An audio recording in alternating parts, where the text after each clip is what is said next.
Hi friends, मेरे साथ आप सभी का स्वागत करता हूं आपके इस यूपीएससी लवर जीकेपी चैनल पर। आज हम लोग जो है डीडीयू के एंशिएंट हिस्ट्री के फर्स्ट पेपर यानी कि जो ऑब्जेक्टिव होता है उसका 2018 का हम लोग आंसर आपके सामने सॉल्व करेंगे। इससे पहले का 2017 का हमारे यूट्यूब चैनल पे अपलोड कर दिया गया है और इसका पीडीएफ हमारे टेलीग्राम चैनल में डाल दिया गया है, तो आप उसको वहाँ जाके प्राप्त कर सकते हैं। तो आपका आंसर भी इस प्रकार है दोस्तों, देखिए ये 2018 का है। ओके, तो आपका पहला क्वेश्चन है, गुप्त राजवंश में पहली बार चांदी की सिक्के चलाया, पहली बार गुप्त राजवंश में चांदी का सिक्का चलाने वाला आपका चंद्रगुप्त द्वितीय था, जिसे विक्रमादित्य भी कहते हैं। स्मृति पदक किसने चलाया? तो स्मृति पदक जो है आगाथा क्लीज ने चलाया था, ठीक है। और ये जो लिपि है इसका अर्थ यही होगा, क्योंकि देखिए ये जो बना हुआ है ये ब्राह्मी लिपि का आ है, ठीक है। ये अब ब्राह्मी लिपि में हिंदी में ठा होगा और उसके बाद में ये जो ब्राह्मी लिपि बना है इसका अर्थ चा होगा। तो ये तीन हम आइडेंटिफाई कर रहे हैं, तो इसके अनुसार हम ये कर सकते हैं। जबकि ये एक बेसिक चीज देखिए कि ब्राह्मी लिपि में ये आ है और आ पहले किसी भी अक्षर में नहीं आया, तो आपका ऑप्शन ये सही होगा। फिर आपका नेक्स्ट क्वेश्चन है, यूनानी मुद्रा लेख आयोसो अंकित है। तो ये कनिष्क की मुद्रा पर अंकित है और आयोसो का अर्थ जो है वर्तमान भोलेनाथ शिव शंकर से लगाया जाता है। फिर आपका नेक्स्ट क्वेश्चन है, राजा का आवच प्रकार का मुद्रा किसने चलाया? तो राजा के आवच प्रकार का सर्वप्रथम मुद्रा जो चलाया था वो यूनानी शासकों ने ही चलाया था। साओ नानो साओ मुद्रा लेख अंकित है या कनिष्क की मुद्रा पर अंकित है और साओ नानो साओ का अर्थ होता है शहंशाह। फिर आपका नेक्स्ट क्वेश्चन है, निम्नलिखित प्रतीकों में से कौन इंद्राष्ठी है? इंद्राष्ठी जो है आपका ये है चिन्ह। फिर आपका नेक्स्ट क्वेश्चन है, नीके माल एवं ताड़पत्र प्रतीक है। तो माला एवं ताड़पत्र, माला जो है आपका नीके का है, तो माला और ताड़पत्र आपके नीके का है दोस्तों। फिर आपका द्विभाषीय मुद्रा किसने चलाया था? तो द्विभाषीय मुद्रा लगभग आप देखेंगे कि सभी यवन शासक जो है द्विभाषीय मुद्रा चलाते हैं। उनकी एक लिपि होती है ग्रीक और दूसरी खरोष्टी होती है, जो पृष्ठभाग पर उनके सिक्कों पर मिलती है। फिर आपका नेक्स्ट क्वेश्चन है, अश्वरोही के साथ चाबुक प्रकार की मुद्रा चलाई किसने चलाई? तो ये मावेश ने चलाई। और मावेश न कहकर अगर जो हम कहें कि ये शक पार्थियनों ने चलाई तो सही होगा, और शक पार्थियनों शासकों में से मावेश एक शासक है उस वंश का। फिर आपका नेक्स्ट क्वेश्चन है, चतुर्भुज शिव की अंकित है। चतुर्भुज शिव जो है आपके बिम्ब की मुद्राओं पर अंकित है, जो कि आप बिम्ब कुषाण वंश का वास्तविक संस्थापक माना जाता है। फिर आपका नेक्स्ट क्वेश्चन है, बादलों पर आसीन राजा युमसी प्रकार की मुद्रा किसने चलाई? तो ये मुद्रा जो है बिम्ब ने चलाई थी और ये बिम्ब के स्वर्ण मुद्रा पर ये चीज का अंकन मिलता है दोस्तों। फिर आपका नेक्स्ट क्वेश्चन है, पल्लस मानी जाती है। तो पल्लस जो है जंगल की देवी मानी जाती है हमारे बुक के अनुसार, हमारे सर के अनुसार। फिर आपका नेक्स्ट क्वेश्चन है, निम्नलिखित में से किसने अपने सिक्कों पर बोड्डो यानी बुद्धो आकृति अंकित कराई? तो अंकित कराने वाला आपका कनिष्क था, जो कुषाण वंश का सबसे प्रतापी शासक था। दोस्तों इसका आंसर मैं कंफ्यूज हूँ क्योंकि मुझे ये हिंदी समझ में नहीं आ रहा कि किल शीर्ष मतलब क्या होता है। तो आप इसको अगर जो आपको पता है तो कमेंट बॉक्स में जरूर बताएं। फिर आपका नेक्स्ट क्वेश्चन है, कर्णकुपिया प्रतीक है। कर्णकुपिया जो है अर्दाक्षों का प्रतीक है। ओके दोस्तों। फिर आपका नेक्स्ट क्वेश्चन, कुषाण के शासन काल में सोने का सिक्का जाना जाता था। तो कुषाण काल में सोने का सिक्का दिनार के नाम से जाना जाता था। फिर आपका नेक्स्ट क्वेश्चन है, कुषाण के शासन काल में दिनार का औसत भार था। तो कुषाण शासन काल में दिनार का औसत भार 123.2 ग्रेन यानी कि 132 ग्रेन था। निम्नलिखित प्रतीकों में से किसे नंदीपद कहा जाता है? तो आपका ये जो दिख रहा है ये आपका नंदीपद है दोस्तों। फिर आपका नेक्स्ट क्वेश्चन है, निम्नलिखित देवताओं में से कनिष्क की मुद्रा पर किस देवता के कंधे के पीछे अर्धचंद्र अंकित है? तो इसमें आपका हमने मानवभग लगाया है, बाकी आप लोग इसको कंफर्म करके लगा लीजिएगा। हमने पढ़ा तो हमने मानवभग पाया है और इसका मेरे पास प्रमाण है, बाकी आपका प्रमाण हो तो आप भी रख सकते हैं। फिर आपका नेक्स्ट क्वेश्चन है ये, तो ये जो ब्राह्मी लिपि का ना है और ब्राह्मी लिपि का गा है और ब्राह्मी लिपि का मा है, तो निगम हो जाएगा, निगम ये है दोस्तों। फिर आपका नेक्स्ट क्वेश्चन है, ये जो ये बना हुआ है इसका हिंदी में अर्थ होगा वाह। फिर आपका नेक्स्ट क्वेश्चन है, देवव्रतस की उपाधि किसने धारण की थी? देवव्रतस की उपाधि गंडो फर्निस धारण करता और गंडो फर्निस जो है आपका शक पार्थियन शासक है दोस्तों। फिर आपका नेक्स्ट क्वेश्चन है, निम्नलिखित गुप्त शासकों में से किसने अश्वमेध प्रक्रमा की उपाधि धारण की? तो अश्वमेध प्रक्रमा की उपाधि धारण करने वाला चंद्रगुप्त था। फिर आपका नेक्स्ट क्वेश्चन है, बीड़ा वादक प्रकार की स्वर्ण मुद्राएं किसने चलाई? तो समुद्रगुप्त ने। फिर आपका नेक्स्ट क्वेश्चन है दोस्तों, आहत मुद्राओं पर निम्नलिखित में से किस एक का अंकन नहीं प्राप्त होता? तो आहत मुद्राओं पर दोस्तों हम जानते हैं कि हमें पर्वत पर आधाचंद्र चक्र चक्र प्रकार में वृक्ष ये सब प्राप्त हो जाते हैं, लेकिन हमें मंदिर की साक्ष्य नहीं मिलते हैं दोस्तों सिक्कों पर। फिर आपका नेक्स्ट क्वेश्चन है, निम्नलिखित में से कौन एक कौशाम्बी मुद्रा की विशेषता नहीं है, तो कौशाम्बी मुद्रा की ये विशेषता नहीं है क्योंकि हमें शिव अंकित मुद्राएं नहीं प्राप्त हुई दोस्तों, लेकिन शिव का जो वाहन है वृषभ, हमें उसका अंकन प्राप्त होता है। फिर आपका नेक्स्ट क्वेश्चन है, निगम नामांकित मुद्राएं प्राप्त हुई हैं, तो कौशाम्बी से, निगम, गदिकानम और पंच निगम ये कौशाम्बी से प्राप्त हुई हैं दोस्तों। फिर आपका नेक्स्ट क्वेश्चन है, निम्नलिखित में से कौन एक कौशाम्बी की मुद्रा पर अंकित नहीं है, तो मंदिर कौशाम्बी की मुद्रा पर अंकित नहीं है दोस्तों। फिर आपका नेक्स्ट क्वेश्चन है, शिव नंदी की मूर्ति प्राप्त हुई है, शिव नंदी की मूर्ति जो है दोस्तों कुषाण मुद्रा पर प्राप्त होती है हमें, ठीक है। फिर आपका नेक्स्ट क्वेश्चन, आहत पर आहत नाम आधारित है, आहत नाम जो है इसके निर्माण विधि के आधार पर आधारित है क्योंकि इसमें चोट करके मुद्रे को ढाला जाता था, यानी कि आहत पहुंचा करके। फिर आपका नेक्स्ट क्वेश्चन है, आहत मुद्राओं के निर्माण में किसका प्रयोग नहीं होता, आहत मुद्राओं के निर्माण में दोस्तों हमें डाई का प्रयोग नहीं हुआ क्योंकि डाई का इंट्रोडक्शन इंडिया में कब होता है, जब ग्रीक और यूनानी शासक इंडिया में आते हैं। फिर आपका नेक्स्ट क्वेश्चन है, करशापड़ की वजन था, तो करशापड़ का वजन 56 ग्रेन था दोस्तों। फिर आपका नेक्स्ट क्वेश्चन है, सलाका मुद्राएं पर है, तो सलाका मुद्राओं पर मुख्यतः दोस्तों 3 प्रकार के चिन्ह मिलते हैं और कई मतलब मैक्सिमम सिक्कों पे देखेंगे तो आपको 3 प्रकार के ही चिन्ह मिलते हैं दोस्तों, लेकिन कुछ सिक्के ऐसे भी हैं जिसमें 4 प्रकार के हैं। एक प्रकार का ऐसा सिक्का भी मिला है सलाका मुद्रा में जिसमें 5 प्रकार के चिन्ह है, लेकिन हम यहाँ पर जो देखते हुए कि सबसे ज़्यादा चिन्ह की मतलब कितने चिन्ह हैं, तो 3 प्रकार के चिन्ह सबसे ज़्यादा सिक्कों पे मिले, तो हम ये क्वेश्चन के आंसर के नज़दीक है इसलिए इसको टिक किए हैं दोस्तों, ये होगा आपका आंसर। फिर आपका नेक्स्ट क्वेश्चन है, सामाजिक वर्ग के आहत मुद्राओं पर कितने प्रतीक का अंकन हुआ है, तो साम्राज्यिक वर्ग का होता था जो यूनिवर्सल क्लास का होता था, उसमें 5 प्रकार के चिन्ह प्राप्त हुए हैं दोस्तों। चक्र विक्रम प्रकार की मुद्रा किसने चलाई, तो चक्र विक्रम प्रकार की मुद्रा जो है आपके चंद्रगुप्त द्वितीय द्वारा चलाया गया था। फिर आपका नेक्स्ट क्वेश्चन है, समरसत वितत विजयो, ये जो है आपका समुद्रगुप्त की उपाधि थी दोस्तों। सर्वलोक ईश्वरस, यह उपाधि भीमकर्षि की है, मुद्रा पर मिलता है। किसने अपनी मुद्रा पर ब्राह्मी लिपि का प्रयोग किया, तो ब्राह्मी लिपि का प्रयोग करने वाला जो था ये आपका अशोक था, सॉरी अगाथक्लीज था। फिर आपका ये जो दिख रहा है ये ब्राह्मी लिपि का अक्षर है जिसका हिंदी में अर्थ ना होता है दोस्तों, और बहुधायंके ये लेख आपको प्राप्त होता है योधेय की मुद्रा पर दोस्तों। फिर आपका नेक्स्ट क्वेश्चन है, कार्तिकेय की पत्नी देवसेना का अंकन कहाँ है, तो कार्तिकेय की पत्नी जो देवसेना है उसका अंकन दोस्तों हमें योधेय की मुद्रा पर प्राप्त होता है। और महाराज उपाधि धारण की होती है, तो महाराज उपाधि धारण जो है दोस्तों हमें ये महाराजस के रूप में ब्राह्मी लिपि में हमें योधेय की मुद्राओं पर मिलता है, इसका साक्ष्य हमारे पास है, आप कांटेक्ट करके अगर डाउट हो तो ले सकते हैं साक्ष्य। फिर आपका नेक्स्ट क्वेश्चन है, गदा एवं व्याघ्र चर्म संबंधित है, तो गदा एवं व्याघ्र चर्म जो है दोस्तों हेराक्लीज से संबंधित है। हेराक्लीज कौन है, यूनानी एक देवता है। फिर आपका नेक्स्ट क्वेश्चन है, निम्नलिखित में से किस एक का अंकन हिंद यवन मुद्राओं पर नहीं है, तो शंख का अंकन जो है हिंद यवन मुद्राओं पर हमें देखने को नहीं मिलता है दोस्तों। फिर आपका नेक्स्ट क्वेश्चन है, निम्नलिखित में से निकिल की मुद्रा किसने चलाई, तो निकिल की मुद्रा चलाने वाला आपका अगाथाक्लीज था। ओके दोस्तों, अगाथाक्लीज आपका एक यूनानी शासक है। ये जो आपको दिख रहा है प्लस पॉइंट, ये ब्राह्मी लिपि का प्लस पॉइंट है, हिंदी में कार अक्षर को रिप्रेजेंट करता है। और ये जो है सा है दोस्तों ब्राह्मी लिपि का, ये गा है और ये ना है और ये रा है दोस्तों और ये जा है और जा पे मात्रा है, तो दोस्तों ये क्या होगा, सुगरंजे। ओके दोस्तों, तो इस प्रकार आपका ऑप्शन ये सही होगा। फिर आपका नेक्स्ट क्वेश्चन है, निम्नलिखित में से कौन गुप्त मुद्राओं की विशेषता नहीं है, तो गुप्त मुद्राओं की विशेषता दोस्तों आवच्य का, राजा का आवच्य नहीं, क्योंकि इस मुद्राओं पर दोस्तों ऐसा हमें बहुत कम या शायद नहीं मिलता है मुद्रा जिसपे राजा के केवल मतलब चेस्ट तक का पोर्शन ही दिखाया गया हो, लगभग राजा के पूरे पोर्शन को दिखाया गया है, पूरे बॉडी को दिखाया गया है, तो आपका ऑप्शन ये सही होगा दोस्तों।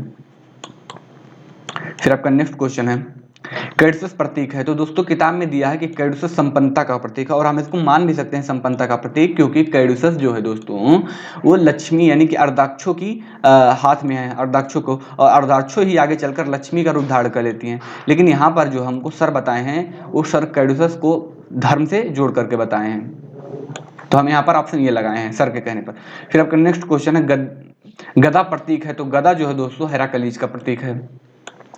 और यहाँ पर दोस्तों आपको डा दिख रहा है, डी, ये डी आपका ब्राह्मी लिपि में है, लेकिन आप हिंदी में इसका देखेंगे तो इसका अर्थ चा होता है।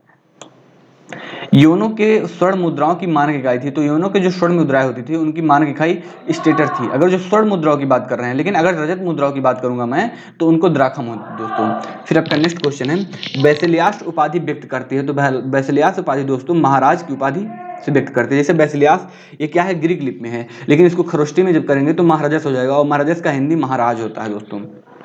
फिर आपका नेक्स्ट क्वेश्चन है, मूषा का प्रयोग निर्माण में होता था। तो मूसा जो है एक प्रकार का इंस्ट्रूमेंट होता था which was use during the making of the आहत कोइन और पंच मार्क्स कोइन। तो इस यहाँ पर यूज होता है दोस्तों, यानी कि आपका ऑप्शन ए सही होगा। फिर आपका नेक्स्ट क्वेश्चन है अपनी मुद्राओं पर खरोष्टी लिपि का प्रयोग करने वाला अंतिम शासक। तो अपनी मुद्राओं पर खरोष्टी लिपि का प्रयोग करने वाला अंतिम शासक भीमखेडपिसेस हो सकता है। क्यों? क्योंकि देखिए लॉजिक हम देखते हैं दोस्तों, क्योंकि कनिष्क एक ऐसा शासक था जिसने कहीं ना कहीं खरोष्टी लिपि का त्याग कर देता है, तो मतलब उससे पहले भीमखेडपिसेस आता है। तो भीमखेडपिसेस जो है खरोष्टी लिपि को लिखवाता है, तो अंतिम शासक होता है जिसने खरोष्टी लिपि को लिखवाया। फिर आपका नेक्स्ट क्वेश्चन आता है ढाल व वज्र चिन्ह है। ढाल व वज्र जो है आपका दोस्तों, ये देखिए दोस्तों इसमें कंफ्यूजन है बहुत ज़्यादा, क्योंकि आप जब किताब में पढ़ेंगे तो पाएंगे कि ढाल तो मिल जा रहा है पल्लस पे भी, आपको ढाल मिल जा रहा है, नीके तो है ही नहीं हो सकता क्योंकि नीके का माला और ताड़पत्र है, ठीक है, और नाना जो है और माओ है। तो नाना जो है दोस्तों इसमें उनके पास भी आपको देखेंगे ढाल मिल जा रहा है, और माओ के पास भी ढाल मिल जा रहा है, लेकिन वज्र नहीं किसी के पास मिल रहा है। लेकिन हाँ किताब में दोस्तों क्या है कि आपको ये माओ के साथ एक और उपकरण का उल्लेख मिलता है, आप किताब में पढ़ेंगे तो इस प्रकार हमें लग रहा है कि आंसर के नजदीक माओ होगा, क्योंकि वज्र का जो है किसी के साथ किसी का प्रतीक इसमें से नहीं प्रतीत होता है दोस्तों। फिर आपका नेक्स्ट क्वेश्चन है दैत्य अंकित ढाल प्राप्त हुआ, तो यह ईरानी की मुद्रा पर प्राप्त होता है दोस्तों। और जिस चिन्ह दिख रहा है जो आपको ये सामने, ये क्या है? गंडो फर्नीस की गुदफर चिन्ह है दोस्तों। फिर आपका नेक्स्ट क्वेश्चन है भारत की प्राचीनतम लिपि क्या है? तो भारत की प्राचीनतम लिपि जो ब्राह्मी स्क्रिप्ट है। राजदंड प्रमुख प्रतीक है जीएस का, जिसको हम लोग वज्र कहते हैं दोस्तों। एलन का मत है कि समुद्र चंद्रगुप्त कुमार देवी प्रकार की मुद्राओं का प्रवर्तक था। तो इनका मानना था एलन महोदय का कि जो चंद्रगुप्त कुमार देवी प्रकार की मुद्रा है, ये चंद्रगुप्त कुमार देवी दोनों शासकों ने मिलकर नहीं किया, इसको इशू किया था, बल्कि ये जो है समुद्रगुप्त उसके पुत्र द्वारा इशू किया गया था। और देवी गंगा का अंकन या मकर वाहिनी देवी गंगा का अंकन ये हमें जो है समुद्रगुप्त की मुद्राओं पर मिलता है। फिर आपका नेक्स्ट क्वेश्चन है निम्नलिखित देवियों में से कौन सी मुख्य रूप से गुप्त मुद्राओं पर अंकित है? तो लक्ष्मी का अंकन हमें जो है गुप्त मुद्राओं पर मुख्य रूप से देखने को मिलता है। और लक्ष्मी जो वही है दोस्तों जो जा करके गुप्त मुद्राओं में, और दक्षु जो है वही गुप्त काल में जाकर के लक्ष्मी का रूप धारण कर लेती है दोस्तों। फिर आपका नेक्स्ट क्वेश्चन है किसने परम भागवत की उपाधि धारण की थी? तो परम भागवत की उपाधि धारण करने वाला जो आपका था चंद्रगुप्त द्वितीय था, क्योंकि he was the follower of the Vaishnavism. फिर आपका नेक्स्ट क्वेश्चन है साड़ मुद्रा थी, तो साड़ मुद्रा 1/8 हुआ करती थी दोस्तों। अशोक का रोमिन डे स्तंभलेख कहाँ से मिला है? तो ये नेपाल से मिला है दोस्तों। सेकल है, सेकल एक प्रकार की ईरानी मुद्रा थी जो प्राचीन ईरान में चला करती थी। किस मुद्रा पर लिच्छवी मुद्रा लेख है आया है? तो ये राजा रानी प्रकार के मुद्रा पर हमें लिच्छवी देखने को मिलता है, क्योंकि चंद्रगुप्त की जो पत्नी थी कुमार देवी वह लिच्छवियों से बिलोंग करती थी। फिर आपका नेक्स्ट क्वेश्चन है सर्वराज्य क्षेत्र उपाधि अंकित है, तो एक कांच की मुद्रा पर अंकन इसका मिलता है दोस्तों। सातमान का तोल कितना है? 100 रत्ती। फिर आपका नेक्स्ट क्वेश्चन है समुद्रगुप्त ने जारी नहीं किया था, तो समुद्रगुप्त ने जो दोस्तों ताम्र मुद्राएं जारी नहीं किया था, अगर क्योंकि देखिए उसने दंडधारी प्रकार की मुद्रा जारी किया, अश्वमेध प्रकार के और बेड़ाधारी प्रकार के, ये तीनों मुद्रा जारी किया। तो इस कंपेरिजन में ऐसे ही प्रकार का किसी मुद्रा का उल्लेख होना चाहिए, लेकिन यहाँ पर एक मुद्रा के मेटल पे फोकस किया गया है, ना तो उसके फिगर पे या उसके एम पर। तो ये ऑप्शन आपका ये होगा सही। फिर आपको ये यहाँ पर देखने को मिल रहा है दोस्तों यू प्रकार का है, ये ब्राह्मी लिपि का यू है जो आपका हिंदी में पा वर्ड को रिप्रेजेंट करता है। और यहाँ पर शशांक जो गलत लिखा है दोस्तों, ये सलाका होगा, सलाका मुद्रा जो है गांधार से प्राप्त हुई हैं। फिर आपका नेक्स्ट क्वेश्चन है हिंद एवं मुद्राओं पर कौन हिकेट धारण किए हुए? तो हिकेट धारण करने वाला जो देवता है वह जीएस है। फिर आपका नेक्स्ट क्वेश्चन है व्याघ्र पराक्रमा मुद्रा लेख उत्कीर्ण है, तो यह समुद्रगुप्त की मुद्राओं पर अंकन मिलता है। और ये जो दोस्तों देख रहे हैं आप, ये जो है क्या है? ब्राह्मी लिपि में लिखा गया है, और ये ब्राह्मी लिपि में का है, और जो नीचे ये मात्रा लगी हुई है कुमार है, कु है, और ये जो दोस्तों देख रहे हैं आप ये माँ है, और फिर ये जो दिख रहे हैं आप रा है, और ये दा है, और दा पे मात्रा है दे, और ये आपको बताए हैं कि ये वा को रिप्रेजेंट करता है जो ठा टाइप का है। तो ये कुमार देवी वर्ड रिप्रेजेंट कर रहा है दोस्तों। फिर आपका नेक्स्ट क्वेश्चन है अश्वमेध प्रकार की मुद्रा को किसने परिवर्तित किया था? तो अश्वमेध प्रकार की मुद्रा को परिवर्तित करने वाला समुद्रगुप्त था दोस्तों। डिक्यू उपाधि व्यक्त करता है, तो डिक्यू उपाधि जो है दोस्तों आपके धर्मिकस को रिप्रेजेंट करता है। फिर आपका ये जो दोस्तों दिख रहा है एक गोला है जिसमें एक बिंदी टाइप का है, तो ये आपको था रिप्रेजेंट करता है, और एक ब्राह्मी वर्ड का एक अक्षर है। फिर आपका नेक्स्ट क्वेश्चन है, ग्रीक पुराकथाओं में आर्टेमिस देवी है। तो ग्रीक पुराकथाओं में जो है, ग्रीक की जो मतलब मैथोलॉजीज हैं उसमें आर्टेमिस को शिकार की देवी माना गया है। और आपको बता दें दोस्तों, डियास्कुरी मुद्रा पर अंकित धारण किए हुए, तो डियास्कुरी जो है खजूर पत्र और भाला लिए हुए दोस्तों। और यहीं पर बता दें कि डियास्कुरी जो है जीएस के 2 पुत्रों का सम्मिलित नाम है, जो मुक्केबाजी और घुड़सवारी के देवता माने जाते हैं। फिर आपका ये जो रूपवर्तक था, तो रूपवर्तक जो है मुद्रा का परीक्षक अधिकारी हुआ करता था। और रूपवर्तक का उल्लेख हमें जो कौन देता है, ये देता है चाणक्य का अर्थशास्त्र। कौन देता है? अर्थशास्त्र देता है चाणक्य का। किसके द्वारा लिखा गया? चाणक्य द्वारा। और इसमें 15 अधिकरण है दोस्तों, ये पॉइंट याद कर लीजिएगा आप लोग। यह प्रतीक जाना जाता है, तो यह प्रतीक यहाँ पर कोई दिया नहीं है दोस्तों, लेकिन अगर ये प्रतीक को हम देखें तो ये उज्जैनी प्रतीक है दोस्तों। किसने हेलियोक्लिस लाउडिके प्रकार की मुद्रा चलाई थी? तो लाउडिके प्रकार की मुद्रा जो है यूक्रेटाइडिस चलाता है, क्योंकि लाउडिके उसके पिता का नाम है, और सॉरी हेलियोक्लिस उसके पिता का नाम और लाउडिके उसके माता का नाम था। तो अपने माता पिता के याद में उसने हेलियोक्लिस एवं लाउडिके प्रकार की मुद्रा चलाई थी। और कावासीय नगर देवता प्रकार की मुद्रा किसने चलाई थी? तो ये भी यूक्रेटाइडिस द्वारा ही चलाया गया था दोस्तों। यौनों में केशबंध धारण करना संकेत करता है इनके राजत्व प्रवृत्ति को। फिर आपका नेक्स्ट क्वेश्चन है, यौनों में रजत मुद्राओं के तौल की मानक इकाई थी। तो यौनों में रजत मुद्राओं के तौल की मानक इकाई थी रजत मुद्राओं की मैं बात करूं तो वो दराखम थी, लेकिन अगर जो इसी को आप स्वर्ण में देखेंगे तो ये स्टेटर थी। हिंद यवन मुद्राएं निर्मित हैं। हिंद यवन मुद्राएं जो निर्मित हैं वो डाई स्ट्राइकिंग द्वारा इस मेथड द्वारा यूज किए गए हैं या बनाए गए हैं मेथड द्वारा। सलाका मुद्राएं होती थी, ये लंबे आकार की होती थी दोस्तों, एक छड़ टाइप का आप देख सकते हैं, ऐसे ऐसे होती थी कुछ, आप देख सकते हैं, गूगल करेंगे बेंट बार कॉइन्स लिखेंगे तो आ जाएगा आपके गूगल पे।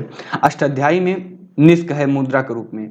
अष्टाध्यायी में जो है निष्क जो हुआ ऋग्वेद काल में एक सामान्य आभूषण हुआ करता था, उसी को मुद्रा रूप में परिवर्तित कर दिया जाता है, या मुद्रा के तौर पर उसको लिखा गया है यहाँ आपके अष्टाध्यायी में। ऋग्वेद में मुख्य विनिमय का माध्यम था। ऋग्वेद में मुख्य विनिमय का माध्यम जो है दोस्तों गाय को माना जाता था। और इसी देखेंगे कि वहाँ पर गोपति का नाम भी मिलता है, और गाय जो है धन का मतलब किसी के वेल्थी होने का मतलब एक साक्ष्य माना जाती थी। और एनिकेटाऊ उपाधि धारण की, तो एनिकेटाऊ उपाधि धारण करने वाला आपका जो है डेमेट्रियस था, और डिक्यू उपाधि धारण करने वाला आपका अगाथाक्लीज था दोस्तों। उल्लू का उल्लेख जो है दोस्तों मिनेंडर की मुद्रा पर हुआ है, ठीक है। और यहाँ पर उल्लू को ज्ञान का देवता मतलब ज्ञान का संकेत के रूप में प्रयोग किया गया है मिनेंडर की मुद्राओं पर। फिर आपका नेक्स्ट क्वेश्चन है, निम्नलिखित पशुओं में से किस एक का अंकन हिंद यवन मुद्राओं पर नहीं है? तो शेर का अंकन हिंद यवन मुद्राओं पर नहीं है दोस्तों। आहत मुद्राएं आकार में थी, तो आहत मुद्राएं जो आकार में हुआ करती थी दोस्तों वो अनियमित होती थी, उनका कोई शेप या आकार नहीं था। फिर आपका नेक्स्ट क्वेश्चन है दोस्तों, निम्नलिखित धातुओं में से कौन एक आहत मुद्राओं के निर्माण में प्रयुक्त नहीं होता? तो आहत मुद्राओं के निर्माण में हमें रजत देखने को मिलता है, रजत के सिक्के, कांस्य के सिक्के, ताम्र के, लेकिन अभी तक हमें स्वर्ण के सिक्के प्राप्त नहीं हुए हैं। ऋग्वेद में निष्क उल्लेखित है। ऋग्वेद में निष्क को एक सामान्य आभूषण के तौर पर उल्लेख किया गया, तो आपका ऑप्शन ये होगा। तो दोस्तों आपका 2018 का सॉल्व हो गया है। आई थिंक आप यहाँ पर कोई भी डाउट हो तो आप कमेंट बॉक्स में पूछ सकते हैं, और इसका पीडीएफ चाहिए तो आप यूपीएससी लवर टेलीग्राम चैनल पर जुड़ जाइए, वहां पर आपको ये प्रोवाइड करा दिया जाएगा। फिर मिलते हैं नेक्स्ट ईयर के आंसर के साथ, तब तक के लिए धन्यवाद।